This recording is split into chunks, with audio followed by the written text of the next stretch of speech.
দর্শক, কুষ্টিয়ার ছেউরিয়ায় লালন স্মরণোৎসবের আরো খবর জানাতে যুক্ত হচ্ছেন আমাদের সহকর্মী মাহতাব উদ্দিন। মাহতাব, লালন স্মরণ উৎসবে এবার স্বল্প পরিসরে আয়োজন চলছে। আজকে কি আয়োজন চলছে, এখন কি আয়োজন চলছে জানাবেন।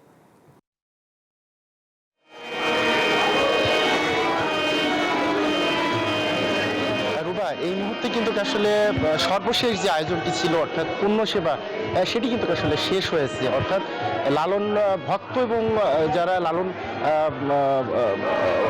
অনুসারী রয়েছেন তারা যে এসেছিলেন, তাদের যে 3 বেলার যে আহার দেওয়ার কথা আয়োজকদের, সেই 3 বেলার আহারের শেষ বেলার আহার কিন্তু ইতিমধ্যে শেষ হয়েছে।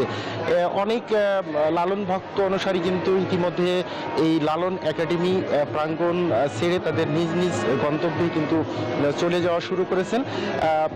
অর্থাৎ আজকে জুম্মার পর কিন্তু তাদের এই পূর্ণ সেবার মাধ্যমে এবছরের যে দোল পূর্ণিমা উৎসব, সেটি কিন্তু আসলে সমাপ্তি ঘোষণা করেছে আয়োজকরা। আমি কথা বলেছিলাম আয়োজকদের সাথে। আয়োজকরা যেটি বলছেন যে আসলে যেহেতু রমজান মাস, সেই ক্ষেত্রে রমজানের পবিত্রতা রক্ষার্থে এর আগেই কিন্তু আসলে লালন ভক্ত এবং অনুসারীদের সাথে দফায় দফায় আসলে মিটিংয়ের মাধ্যমেই কিন্তু আসলে এই সিদ্ধান্তটি গৃহীত হয়।